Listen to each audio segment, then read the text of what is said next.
if you're having the same problem that I am, where neither the heated seats or the cooled seats will work, well then you probably need a new connector on the module, and it's located right underneath the passenger seat. Hang out and I'll show you how to fix it.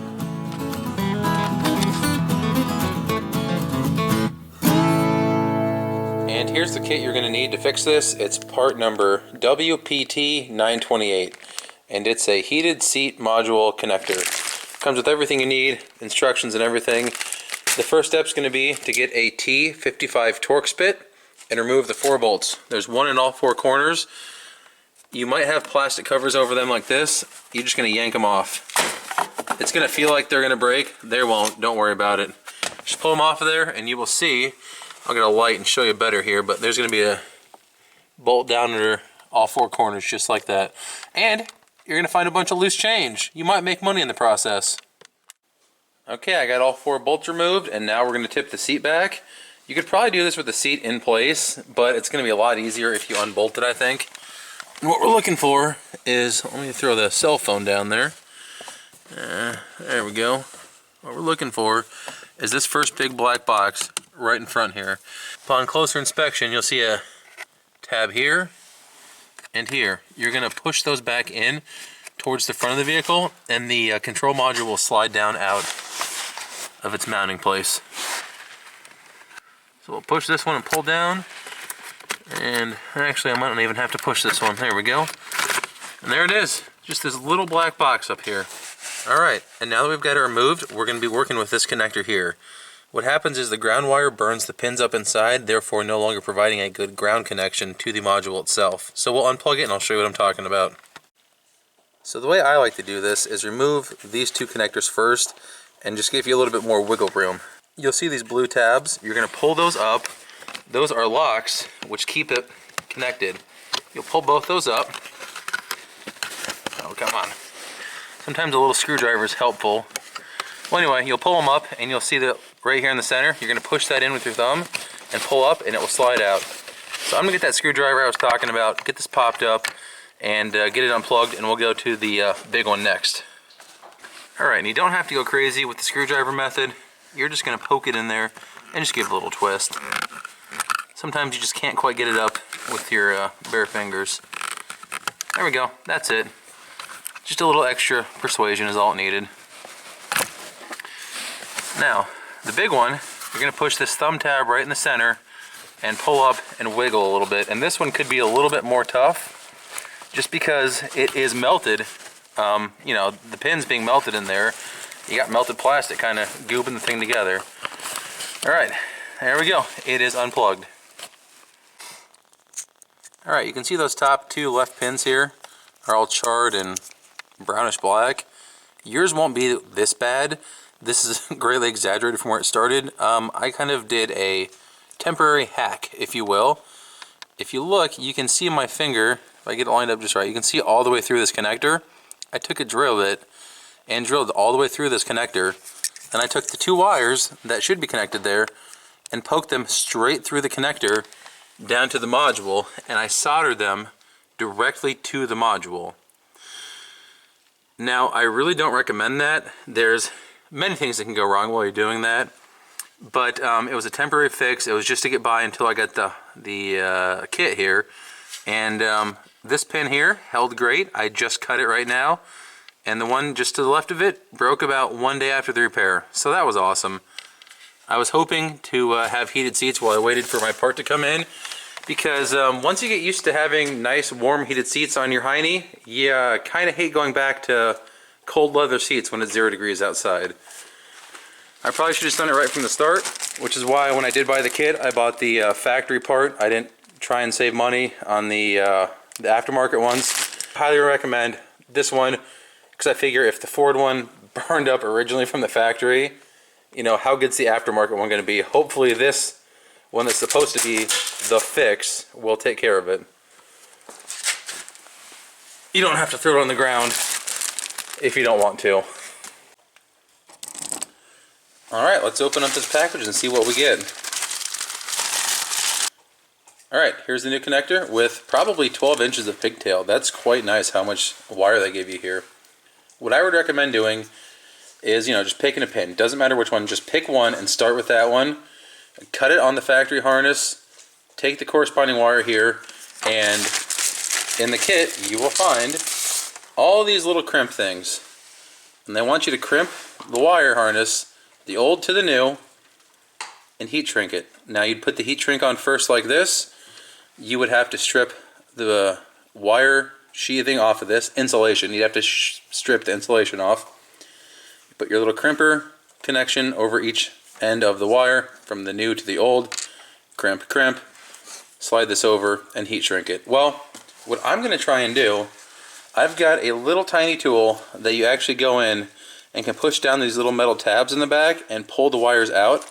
I'm going to see if I can't unpin this and take all these wires out and put the wires from the factory harness into this connector, so that way I'm only splicing 2 wires.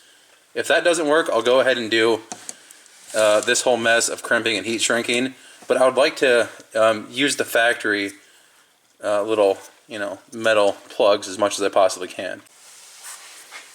Okay, so I spent a little bit of time looking at this, and this side here that kind of has this white T on it, if you pick at the very bottom of it with a little screwdriver or something, you can pry it out, and you'll notice this whole piece slides out, which will give you access to these little plastic tabs in here.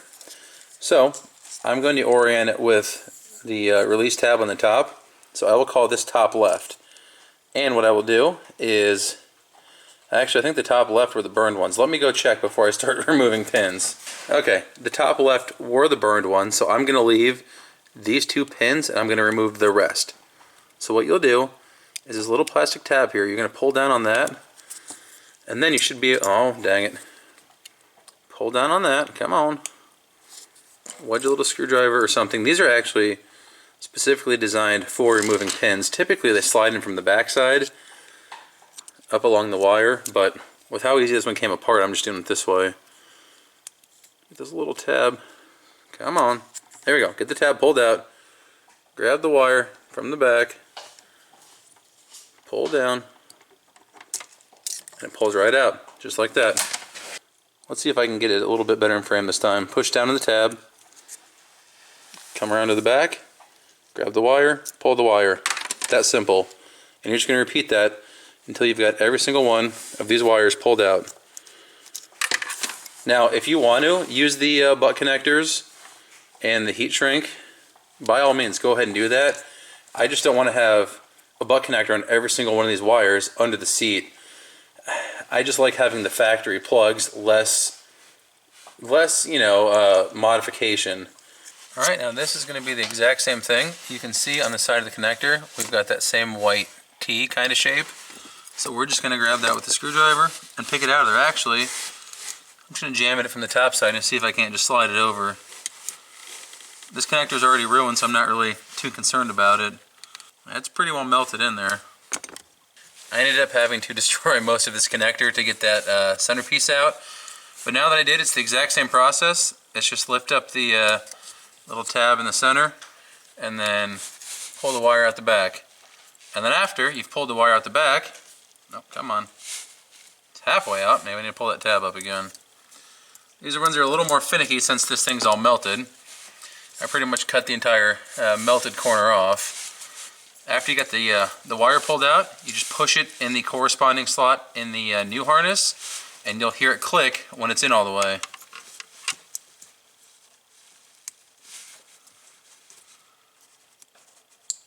There you go, that little pop, that was it. Give her a little tug, and that's good to go there. And I'll show you here one more time. You're just going to take the wire, you're going to stick it in the back of the harness in whichever one of the holes it needs to go in. And then, can you see that? Yeah. Then as you push it through, you'll see it come up and click. There you go, that easy. Just give it a little tug, make sure it's in there, and just do one wire at a time. Pull it out, put it in the new one, in the exact same spot, and you'll be good to go.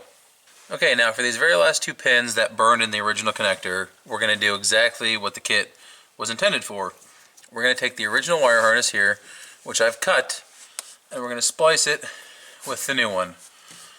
So I'm going to take a pair of wire strippers, and I believe this is 16 gauge, and we're going to strip off about 1/4 inch of the insulation here. Then, I want to strip a little more. Helps if you got nice sharp strippers. There we go. I left a little bit of fuzz on there. Okay. Now you'll take your butt connector. You will slide it over top of that bare copper wire. And you know, I probably had enough stripped off the first time. You can see some bare wire there behind the butt connector, but it's going under this giant piece of heat shrink tubing, so I'm not too terribly concerned about having a little bit of exposed wiring in there. You're going to come in with a pair of crimpers, and every pair that I've ever seen is labeled like this on the end, and we're going to pick the 16 to 14 gauge spot, that blue dot there. You're going to drop the butt connector right in that center slot and crimp it. So we'll line it right up in there, just like so. Make sure your wire's pushed in good and tight when you do it, and just crimp it. Give that baby a good squeeze as hard as you possibly can. And that's it. That's all there is to it. Now that we've got it crimped onto the old harness, we're going to strip the insulation off the new pigtail here and crimp on this side. And before you crimp it, you're going to want to make sure that you have slid the heat shrink tubing on it. And that's all you have to do, is just 2 crimps, give the wire a good tug, make sure it's not going to come loose, slide this heat shrink tubing over it, and then ideally they want you to use a heat gun so you're not setting things on fire under here. I'm going to go get a lighter and melt it with a lighter. I've always used a lighter on this stuff and I've never had a problem. Just be careful you're not setting your, the bottom of your seat on fire or something stupid. But I feel the average person probably doesn't have a heat gun, but you probably will have a lighter, or you can go buy one at the gas station for 99 cents or whatever they cost. And all you got to do is just apply heat to it and it will shrink right up, hence the name shrink tubing. It'll give it a nice watertight connection, which really doesn't make any difference under your seat unless you're spilling your coffee or your big gulp soda down here, something like that. But it just keeps it nice and tidy and seals it all up. You want to keep moving the heat around, don't keep it in one spot. That'll you can burn this stuff. So just keep moving it back and forth, and once it's all shrink down, you're done. That's it. So if you want, you can just cut and crimp all of the wires in the pigtail and heat shrink like this. Or if you want to go the route I did and unpin all of these except for the 2 that were burnt that you're going to need the new ones for, go ahead and do that route. Either way is going to be just fine, but you can see how much of a cleaner install this is with these factory wires here instead of having all these new pigtail wires. I just thought the less wires under the seat, the better. It is nice the pigtails are so long, because sometimes these harness, you'll get the pigtail and it's got this much wire sticking out of it, and you're like, what the heck am I going to do with that? It's hardly enough wire to do anything. So it is nice they give you extra wiring. The instructions in the kit were quite helpful. If you don't know how to do this, just read those. They'll tell you the exact process. Make sure you slide that white piece back in here. It's over on the bench. I gotta go grab it and slide it in before I plug it in. But that's all there is to it. So I'll get this button back up, start the truck up, and show you that it's working. Alright, and here we are with it all buttoned up. Push the heated seat button now, and the light stays on. Look at that. It's going to be nice to have heated seats again, that's for sure. We'll just test. All the positions work. Turn on the cooled seats.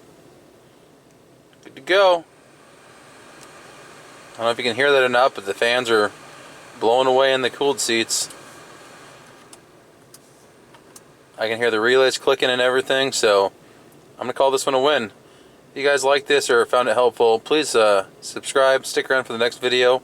Who knows? I might even show you how to fix a backup camera that does this. Well, it's actually working now. But if your backup camera flickers in and out like mine does, I think I'm going to tackle this in the near future. Drop down in the comments below and let me know if that's something you're interested in seeing, and if it is, I'll film it and put it up here for you to watch. Thanks.